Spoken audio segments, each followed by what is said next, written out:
Welcome to All the Gear But No Idea, the South Australian fishing podcast hosted by Rody and Diz.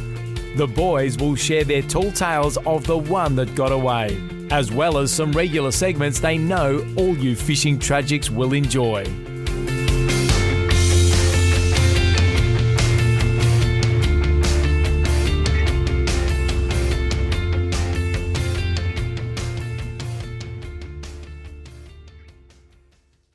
G'day guys and welcome to episode 158 of All the Gear But No Idea, the South Australian Fishing Podcast. Rody, it's good to be here with you. Dizzy, always good to be here chatting fishing, and we have got an absolutely massive episode. We've got Andy Farah, one of our fellow competitors in the Port Lincoln Tuna Classic this weekend, Diz. Yes, and we'll hopefully have a really nice little update from Asher as well from RecFish. It'll be great to have a quick yarn with him. So, before we get into those two guests, let's get into our oranges and lemons. What's your orange? Dizzy, it has to be. There's been so much lead in to this competition, but the Port Lincoln Comp is here this weekend. We're very excited. There's jigs and lures and leaders and wind-ons and rods and reels all over the place in this room, and that tells us that it's just around the corner, mate. Yes, it's very exciting. I love it when the pool table turns into full-blown fishing trip preparation table. So it's going to be a wonderful few days, and we certainly look forward to talking about it after the comp's done to give everyone a good wrap-up. My orange is going to be that hopefully we can not only get over there and do some damage on the tuna and get really out wide offshore, we're hopefully also going to be able to get wander the shores and the flats and flick a few plastics to try and get a few flatties, Rody. Yeah, Diz, that's something that we haven't done in too long, mate. Yes, you're absolutely right. It'd be nice to try and entice a few to get on the end of the line there with a few soft plastics. So we'll look forward to that. I'll roll that straight into my lemon now, which is, of course, I'm just not looking forward to the drive home. Oh, mate, it was rough 2 years ago. And it was rough, all right. It's a big weekend. There's going to be a few beers. There's probably not going to be optimal sleeping conditions, and there's going to be a lot of hours on the water. So good call. All of that combined, still a bit of a rough trip home. Yeah, great call. And what's your lemon? Dizzy, similar on that driving sort of thing, but driving the car and also the boat over the weekend, the petrol prices are going to absolutely do us in.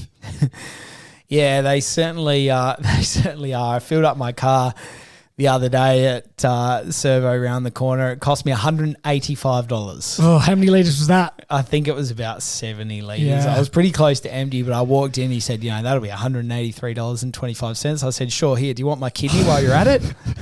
Well, my tank's 120 litres, so I'm not looking forward to filling up with these new prices. I haven't really filled up since it's gone up, but it's going to sting us on the water and on the road this weekend. It is.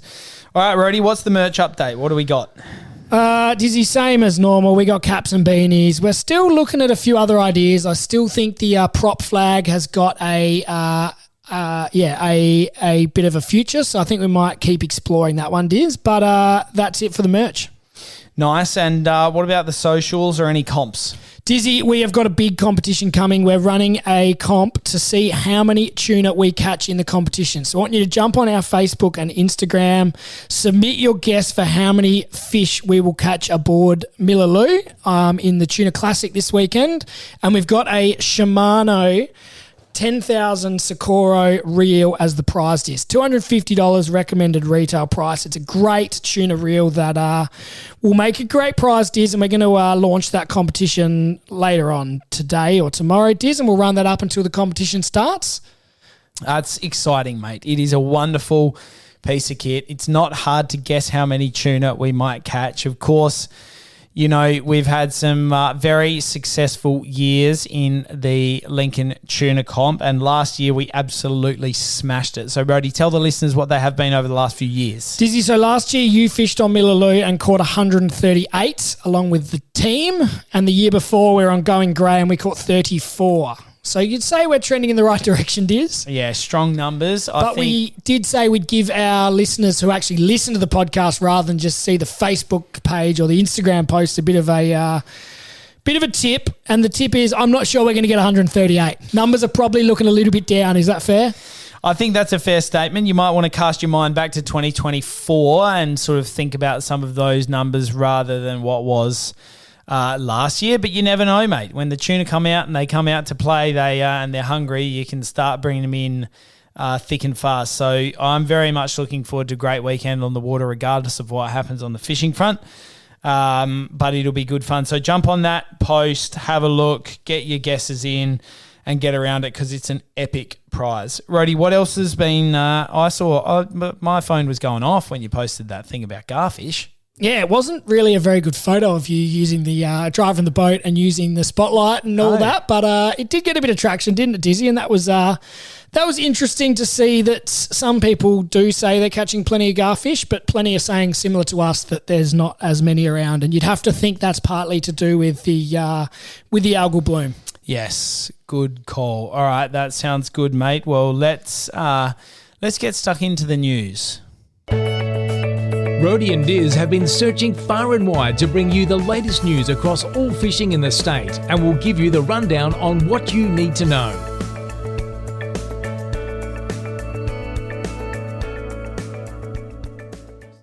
All right, Rhodey, we are very lucky to be joined now by Asher, who's going to give us a really great update on all of the exciting announcements we've had around recreational fishing over the last few days to a week. So, Asher, thanks for joining us on the show, mate.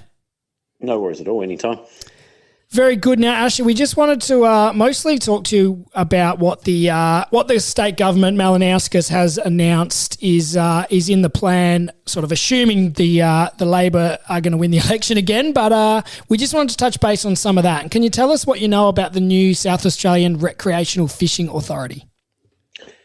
Overall, the overarching plan from the Labor government was about $6.6 million for the recreational sector in whole. But the authority itself, for the last 4 years, RecFish have worked alongside government and councils and literally every agency you can think of. And what we've found is we're constantly sort of bridging the gap between departments, and we're inherently working with 4, 5, 6 government departments at the same time, and we were tying it all together. So what we really identified is, even though RecFish SA are great at that, and we've been identified as being great at that, it's also appropriate that the government have a designated authority to do that internally, because after all, they are government. So it's really easy for them to make things happen for rec fishing if they have their own department. So that's what we really worked towards, and we communicated that and said, this is a good thing. It's not a matter of just levels of bureaucracy. It's a matter of, full-time employees advocating for recreational fishing from within government. So that's a good result. So they're going to sort of be the go-between between environment and transport and all the different government departments, and then liaise directly with RecFish. Is that sort of what you're saying? Exactly right. Yeah. So it's very easy for a government authority to pick up the phone and talk to Department of Infrastructure or the council, like the Minister for Councils and LGAs, and it's really easy for them to do that work. For us, just inherently, we've formed those communication lines and we've formed those relationships, and we can do it at any point. But what would be really good is government internally doing that as well. It's uncharted territory for South Australia, but it's one step closer to being in line with some of the other states that do it really well. And it all started with that authority kicking off for the state internally, and that's what we're really aiming for.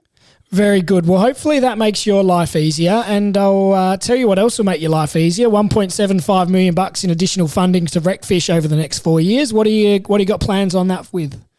Yeah, so that's a 4-year fund, and essentially it's just like flowing out exactly what we do, but in a larger capacity. And what we've seen is there is so much demand for us to be stretched all over the state, and everybody needs help, and they've all got their own priorities and their own sort of projects they want to work on. So that's exactly what we do. And as everyone knows, RecFish don't retain any money. We just spend it and pour it straight into the community. So that's certainly not money for us. It's money for the actual rec sector. And some of that is part of the citizen science projects, including tagging and translocation. It's a matter of now being able to get the whole community involved in what's being worked on, and not sort of waiting on the sidelines. It means that they can actually step up and roll up their sleeves and put their own hands in the water and their own hands in the dirt and really contribute to what's going to be a really cool 4 years if we head that direction. Mate, that's exciting, and we certainly look forward to seeing that roll out over the next period of time. Mate, there's also been an announcement about an infrastructure program that totaled about $1 million, I think. So talk us through what you know about that, mate, if they engaged you well in that space and got your feedback about what that might look like. Yeah, for sure. So $1 million sort of doesn't touch the size in the context of jetties and boat ramps and everything else, but that's a separate fund. But essentially the $1 million is only for increasing sort of the capacity or the usability of current sites. So that includes things like bait boards and rod holders on jetty railing, for example, fish filleting stations or fish cleaning stations, possibly even gantries for some game fishing clubs in the different parts of the state. So that fund is there to make fishing better and usability better. It's not just going to be thrown at one jetty and then it's all gone in basic engineering or nothing like that. And what we really advocated for was for them to engage the recreational fisher sector in sort of surveys and actually reaching out and asking them what they want, because there's nothing worse than seeing something get funded that people don't want and aren't going to use. So ultimately it's a matter of that engagement happening and then that money going exactly where it needs to go. Very good. That's a great thing that we've got going as well. And finally, we want to touch about there's some money to develop a business case for a freshwater hatchery in South Australia. That seems like another good idea.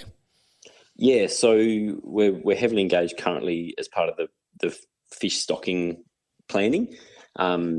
It's really difficult because you've obviously got risk assessments, environmental impact, different councils. It's a huge job. So I've been wading through that workload for the last few months. But essentially, there's already $1 million for freshwater fish stocking. There's $4 million for saltwater stocking, which we're really focusing or putting pressure on to focus on flathead and mulloway. And I can talk about that further if you want. But the commitment for the fish hatchery project highlights that we could have all the fish stocking programs in the world, but if we can't secure the fish, we can't get the fish, there's no point. So the step towards real sustainable high-end results is South Australia producing their own fish. And part of this plan highlights a grow-out facility. So not only do we hatch fingerlings or larvae, they then get grown out to around about 150 grams. And then that means that they get 100% survival rather than hoping for 6 to 8%. You get a really big proportion of fish surviving. So it reduces the cost from, I reckon it was about $18 for the effective rate after fish, the fingerlings survive. And it reduces it right down to about $5 per fish. So really, really good business case. And that's what we're working through at the moment. Very good. Now that's all very positive, and going by the sports bet odds, it sounds like the Malinauskas government's going to stay in. What about the opposition? What are they sort of offering up? So early on, they released their policy quite early in the piece, and largely focused on similar issues, funding a peak body and make sure that there's still that work being done and that engagement in the community and people rolling out that work for the rec sector. I think there's a $5 million commitment for freshwater fish stocking and a hatchery as well. And it was largely based around sort of the freshwater side of things, which is good. And in the context of algae, that's what we've got to work with in terms of measurable results. But we know there's a huge amount of work to do in the marine environment, and that certainly hasn't taken a back step. It's just a tremendous amount of work that we'll get stuck into as soon as we can. But essentially, the Liberal policy focused more so on the freshwater side of things as well. Excellent, Asher. And mate, I know that all of the politicians are running around madly telling everybody about what they're going to do as their election platform. What else has come across your desk? But more importantly, what sort of fishing are you going to get up to over the next few weeks, mate? Yeah, so in reference to the political things coming across the desk, there's a lot of talk about algae responses and increased research and things like that, which is fantastic, but it's also not quite as measurable as we'd like. it's a very it's kind of a finger in the wind strategy, because there's no end finish line. I mean, there's other countries that have been well and truly dealing with algae blooms for a long time, and there's nothing special coming out of them either. So it's just a really odd space, and it's a real vacuum, because if there was something we could do to stop fish dying, trust me, we'd be the first ones absolutely beating down the door to make that happen. So it's tough, because there's a lot of political parties trying to use that angle to I guess win favour, but there has to be a deliverable, and that's what we haven't really found. And at least in the context of saltwater stocking, Flathead copped an absolute hiding through the algae bloom, and to have a commitment to actually breed and stock those all over the state is really good. And as well as mulloway stocks, we're really keen to get those reintroduced into areas they've disappeared from. That includes, like the Port River, for example, Gulf St Vincent, which has been hit hard by algae. All of those creeks that used to be full of mulloway, and slowly but surely they've disappeared. So we want to get them back. In terms of what fishing I'll be doing, so as you guys are also attending, we'll be headed to the Tuna Classic in Port Lincoln, and we're pretty keen to start our new project officer on tagging some cool fish, especially for the West Coast community over there. And we'll start rolling out, the Let's Go Fishing comp tags worth $10,000. We'll start putting those all over the place, getting ready for next month for round 3. So super exciting stuff. But being autumn, it'll be all about sort of flathead for me. That's my personal interest, and maybe an odd Coorong session in there as well. Very good, Asher. Well, there's a bit of a tip for what people might be targeting in the next round of the Let's Go Fishing comp. Well, we look forward to seeing you over in Port Lincoln, and thanks for all the great work you've been doing. No worries at all. Anytime. Rody, big news section, mate. What was dominating the socials and discussion last night was the algal bloom report on Four Corners. Did you watch it? Yes, I did. Did you? I caught glimpses.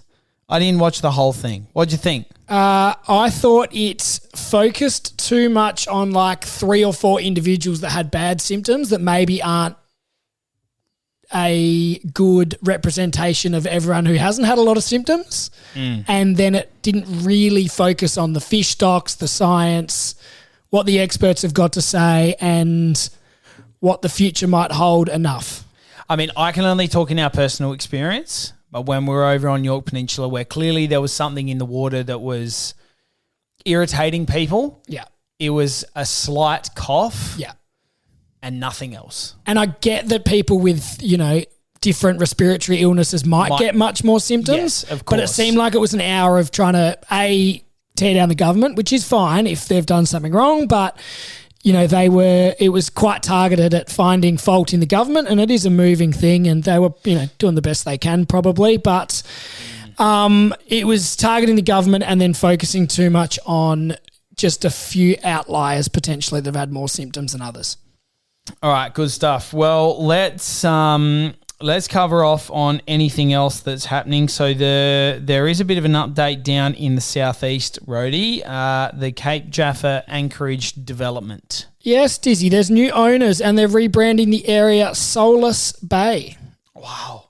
So that's interesting, Diz. So council is planning to work with the new developer to try and get benefits for the community, and we assume that will impact on the dredging and things like that. So that's hopefully a step in the right direction, but who knows?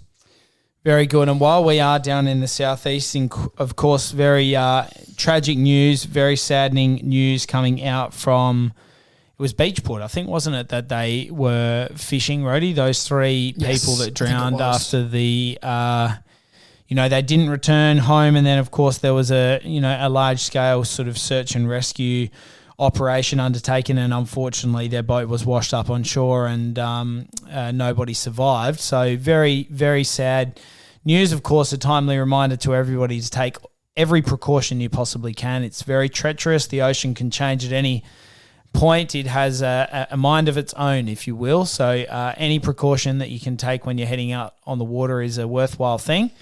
But most importantly, as I said, very tragic news. Yeah, and Diz, there was 3 blokes. They were all from New South Wales. I don't know whether you saw that. And they're aged sort of between 64 and 74, so a little bit older. And it says here that none of the men were wearing life jackets, Diz. So maybe wasn't a good day to go out in the first place. But, wearing life jackets may have helped them. And I don't know whether that will end up impacting on the push of late to get mandatory life jackets. So who knows? We'll keep an eye on that one, though. Yeah, we will, Rhodey. It's one that we'll always keep an eye on, that's for sure. All right, Rhodey, what else is in the news? Dizzy, this is another sort of less serious one here, Diz, and Stabycraft have shared this on their Facebook. So New Zealand's Department of Internal Affairs have released their list of declined baby names for 2025. Second most declined name in New Zealand was 2350 Supercab, which was proposed 7 times and rejected as an official baby name. Wild. What else you got? Some real fanatics. Swordfish Mojo. You know where Swordfish Mojo comes from? No. It's that ITM fishing page. Oh, is that what their boat's called or something? He does have his boat called Swordfish Mojo, but he's also got a beer that's called Swordfish Mojo. I didn't and he pick up on promotes that. it a lot. He absolutely loves it, and of course, and Frontier as well, Diz. He catches a lot of fish, that's for sure. So, no, that's good. All right, Rhodey, well, it's nice to end on a bit of a funny one there. Very good. Now, Diz, let's get into our tackle item of the week.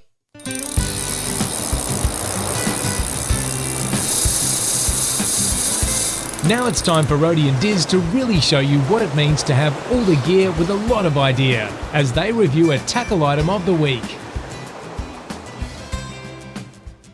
Well, Rhodey, this is not only the tackle item of the week, but this is, of course, the prize that is up for grabs if you happen to guess nearest to the pin, as you're calling it, in how many fish we catch while we're away in the Port Lincoln Tuna Comp. It is, Diz. It's the Socorro. The 10,000 is the one we're giving away, but it also comes in an 8,000, a 6,000 and a 5,000. They're all saltwater models. They're all excellent value for money reels, Diz. They recommended retail at $250. They're one of those reels that you hold them and they feel tough and sturdy, Diz. They look like they're made to take a bit of a beating out there on the boat, catching tuna, catching, sharks, gummy sharks, things like that. That'd be perfect. Yeah, they do. They look like a wonderful piece of kit, and it's no surprise. And you can get your hands on yours if you win the prize, so get around it. And if you're down in your local tackle store and you're trying to deck yourself out for the tuna season or a bit of offshore bottom bouncing, it looks like a great all-rounder to me. Very good. Now, Diz, so make sure you're in the running for that. So see the Facebook and Instagram pages. All right, Rhodey, nice little tackle item of the week there. Let's roll this into our friend of ours who we've met a few times over at the Port Lincoln Comp. He's going to be a great guest in Andy Farrer. Let's get him on the line. Now it's time to get our guest on the line. We'll ask them the all-important 5 questions, then chat all things fishing in SA.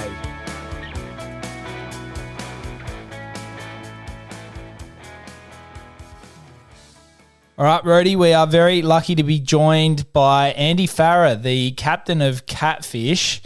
Mate, it's great to have you on the podcast. I think I've hassled you the last few years I've seen you. We've finally got you on the podcast. How you going? Yeah, really good, mate. Really good. Pleasure's all mine, I think. Hey? Very good. Well, thanks for joining us, Andy, and we'll get into all things Port Lincoln Tuna Comp in a minute. But start off with some general stuff. Tell us about your best fish. Yeah, my best fish was 2 years ago off Lincoln. I got a barrel tuna, so 88 kilos gutted. And, it's pretty much my best fishing day ever. So amazing, mate. Those barrel tuna, we've been out a couple of times to try and get one. Never been successful ourselves, but anyone who's caught one says it's a fish of a lifetime. And there was a bloody good run of them off Lincoln, wasn't there? Yeah, same day, I was fishing with Ash White and some of his mates were out on the water. They got 6 for the day. And they had 3-way hookup and landed 3. I got the last fish of the day, actually on Steve Toomey's boat, and showed him how it was done. How's that? But because we had a few hookups, but just the sheer size of those fish, it's unreal. It's like a fish of a lifetime, a dream, basically. So, yeah, it was awesome. Very good. Well, that's becoming a popular answer, these barrel tuna, Diz, as people's favourite fish. So, yeah, it's becoming a big thing. Now, tell us your favourite thing about fishing. Actually, it's the people you meet, I think, these days. I used to spend a lot of time fishing by myself, and the places that you go. So, like, I've done a lot of fishing, travelling. It gives you the opportunity to go different places and see different things, So that's, it's a good hobby. It's amazing, some of those adventures that you have. Now, Andy, what's your first fishing memory, or what got you into it in the first place, mate? Definitely fishing with my brother and my dad, from a young age up the river. And, with Dad's help, we got into boating. And, since then we've had, at one stage I had 5 boats. So you could always find a reason to go fishing. Yeah. So, that was quite a while ago these days. How's that? All right. Now tell us, Andy, what's your favourite sort of fishing and why? Look, I love fishing for tuna or like pelagic fish. As a kid, I just reckon trolling. And my dream was always to have a boat with big outriggers. And if you've ever seen Catfish, well, they're up there. So, like big outriggers, just the suspense, like setting a full spread. Even when I fish by myself, I put the outriggers out, set 4 or 5 rods, and, people call me a lunatic, but just that anticipation is so much fun. So, you can't beat that, can you? No, you definitely can't. You're absolutely right. It's bloody great stuff. Now, Andy, you must have a funny fishing story, or tell us about the one that got away. Mate, I have heaps of funny stories, Any that are appropriate for the podcast? Well, there's a few, but they always come with a little bit of drinking, if you know what I mean. Like, I've had guys falling out of boats. We've caught rods that have over the side. We've dropped plenty of rods. We've had hooks in hands, hooks in feet. You really can't single out one because you always know there's going to be another one just around the corner. So, it's a lot of fun. A lot of fun. All right, Andy, thanks for answering those 5 questions. Now we're going to get into the Port Lincoln Tuna Comp, which is fast approaching. It's on the doorstep. Now tell us a bit about your story in the Port Lincoln Comp. When did you start fishing? How did you get involved? And tell us why it's such a great weekend. Yeah, well, the one thing I know about the Tuna Comp is that it was started by 4 guys that visited Port Lincoln regularly, and I was actually the crew member of the inaugural, and I was on the winning boat, believe it or not. So wow, that was the first time with Greg Noble on Why Not. And then we did that for a couple of years with Greg, and then my brother and I own Catfish, and we started fishing in that. And we've done every year since that time, apart from maybe 3 competitions.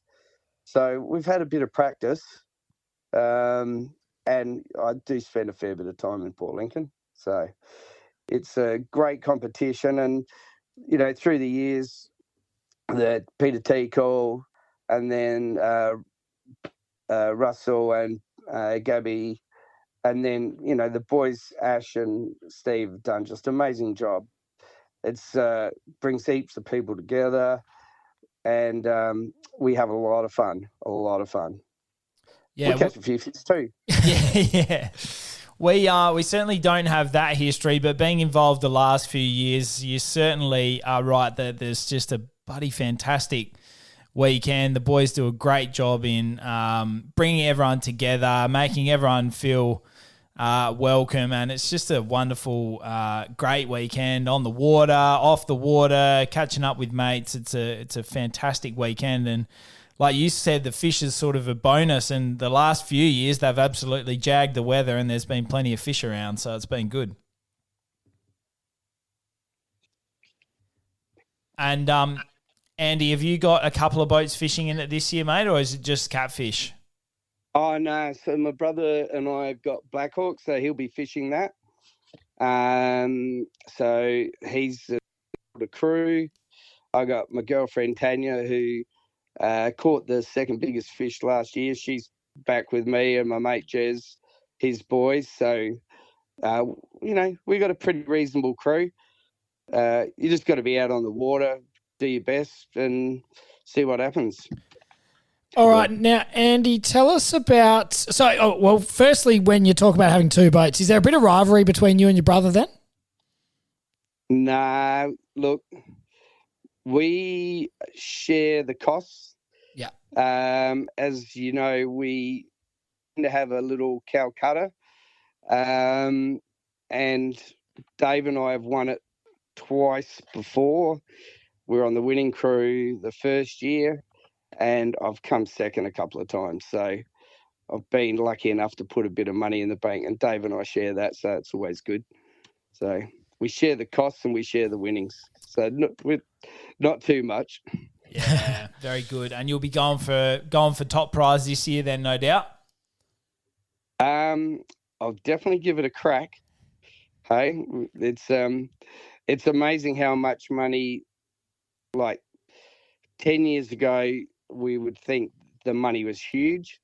And like now we're talking in the hundreds, thousands of dollars from last year. To win $100,000 from a fishing competition is just insane, really. But, it's really good. Money goes to the charity.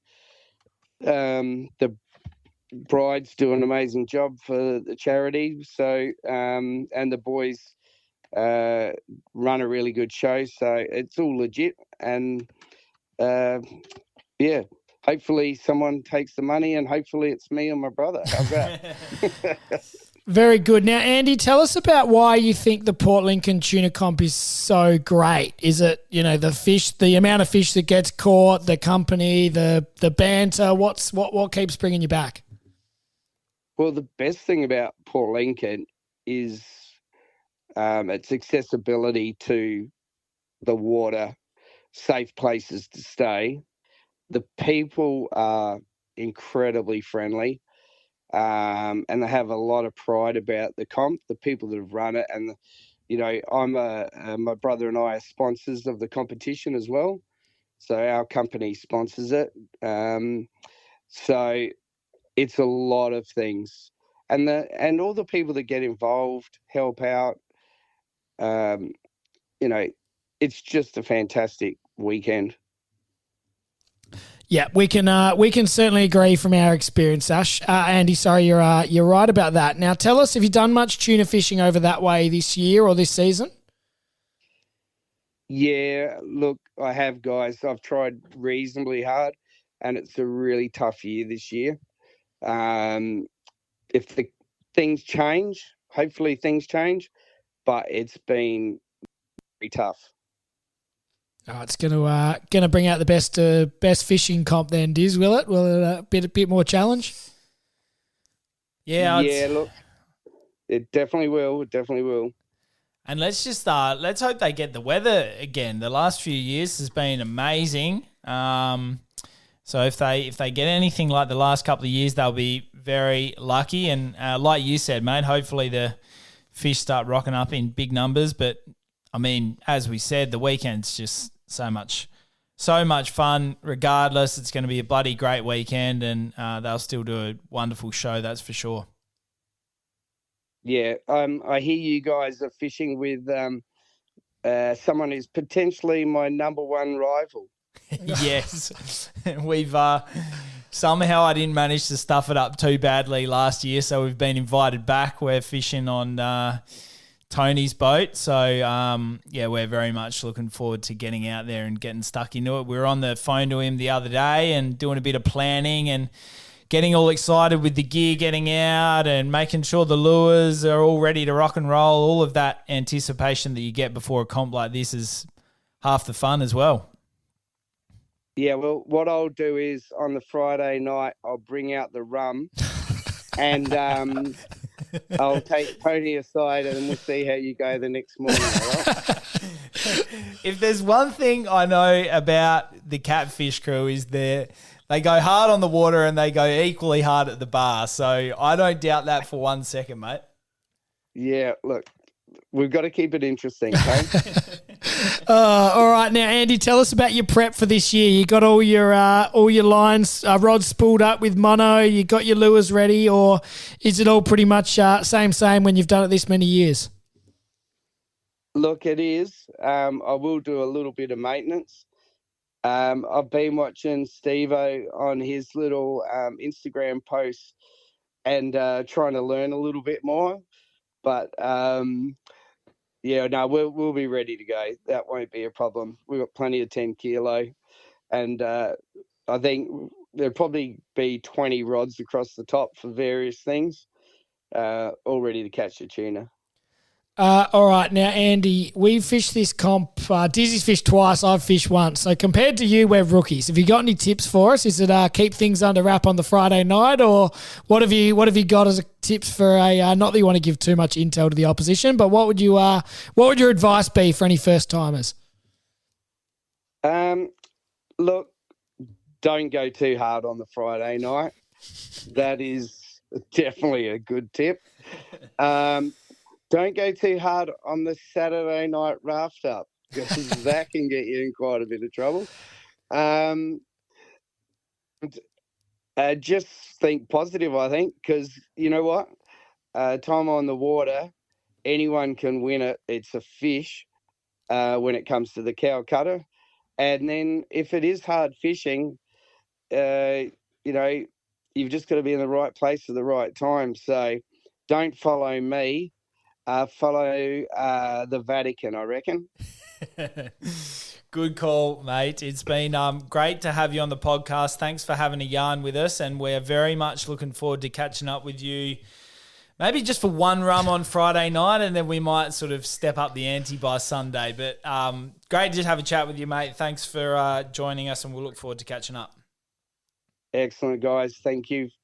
Dizzy, that was great to chat with Andy, and pick up a few tips for the Tuna Classic this weekend, mate. Yes, he's going to be fierce competition both at the bar and out on the water, so it'll be good fun to catch up with them and a lot of other familiar faces over at Port Lincoln. Rody, let's get into the fishing report, mate. Rody and Diz have been out on the water to bring you the news about where they're biting. Now it's time for the fishing report.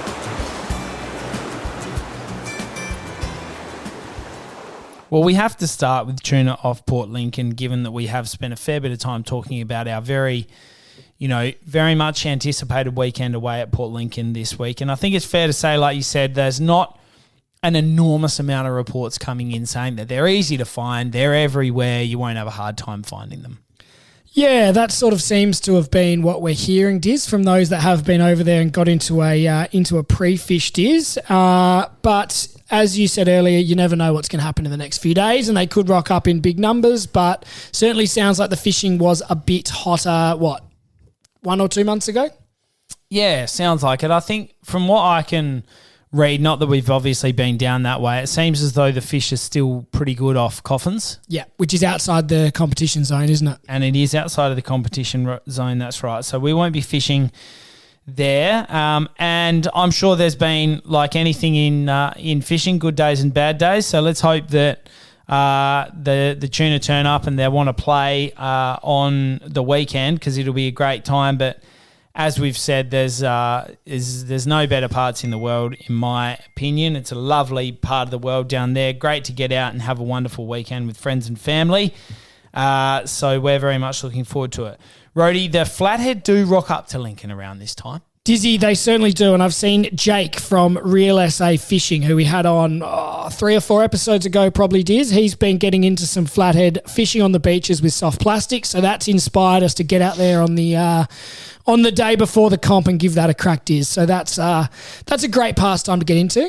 Yeah, it is. And it's one of those things. We've one fishing guest I remember quite fondly was when we had Shane Mensforth on, talking about how he just loved wandering the flats flicking for flatties or flicking for yellowfin, whiting, or whatever it might be. He just loved that. And we love it too. We certainly do, Diz. And finally on the Port Lincoln, this is a real Port Lincoln centred report here, Dizzy. I saw iFish have been over with Jamie Crawford, Diz. Did you see that? Yes, I did. I did see that. They did quite well on the fishing too. I know that the iFish crew have been out with Jamie before, and Jamie shows off that part of the world, if I can put it that way, because he always seems to put them on the fish, always seems to get some wonderful content. I'm certainly looking forward to catching up on that when it gets posted live. Yes, so plenty of fish they got into, Diz. They got into nanagai, they got into whiting, they got, I think, a school shark, they got some blue swimmer crabs. So Jamie really showed them a bit of everything that Port Lincoln has to offer, Diz. Yeah, good call, Rhodey. Love that. Now, the other part of the world that's been firing quite well in the fishing report is the Southern Fishing Charters and Flurio Charters, mate. They've been cleaning up on reefies. Yeah, plenty of nanagai, plenty of snapper, a few blue morwong, few different sharks getting pulled in. So good fun. I saw they did trips with skips. Yeah, fishing with Skip. Tracy Tito, I'm sure I'm saying that wrong, but I think she went out with Flurio Charters and did well the other day. Fishing trips with Skip, I think you got it. So I'm sure they had a wonderful time. Haven't seen a lot of tuna posts by anyone down in the Flurio or on the York Peninsula for that matter, but they might be keeping it under their hat, and you just never know your luck when you get out to those lovely parts of the world. But regardless of whether the tuna rock up, you'd be pretty chuffed coming home with some of those numbers that they've done on nanagai and snapper and mowies, like you say. Much better eating fish anyway, Diz. Good call. I like it. All right, Roddy, what else you got for us in the fishing report? Any other news? Still no squid, and we still have that beautiful Shimano prize up for anyone who can prove to us that they catch a squid in the Gulf. I saw Balgowan's underwater footage. Did you see that? No, I haven't seen it. They caught footage of a squid underwater. Oh, cool. Yeah. Nice. Recently? Yeah. I saw it not that long ago. I don't know when the footage was from, but they do a lot of posting of underwater content. I don't think they'd be rinse and repeating something old. They're obviously doing a lot of fishing. So if I was guessing, I'd say that was recent footage, and it was great just to see a squid swimming up to the camera. Yeah, well, it's hopefully a good sign that the other Gulf is not getting too bad just at the moment as well, Diz, because we know the algae's been nipping about that sort of side of the York Peninsula, and hopefully it's not getting any worse. Yeah, good call. All right, well, that's a nice little fishing report for the folks out there. Of course, it's reasonably centric around Port Lincoln, but we're heading there and we're hoping to have a good wrap-up on our next episode once we get back from Port Lincoln and can tell you all of the details about everything that we've been up to over there. Certainly will, Diz, and we're going to try and get some audio on the go while we're over there and make a bit of a episode out of that, mate, and that'll be good. And then we'll try and get some winners and a bit of a wrap up as well. Good call, mate. Like we always say at the end of these episodes, everyone knows where to find us by now. You can get us across all your social media channels. You can download the podcast from anywhere that you get your podcasts, and we are certainly looking forward to speaking with you next time. Very good. Thanks to Andy and Asher for coming on, and make sure you get your voicemails in, guys. Rhodey and Diz hope you enjoyed today's episode of All the Gear But No Idea. Keep up to date by liking and sharing us on Facebook and Instagram, and you can subscribe on all the major podcast platforms. Until next time, good luck fishing.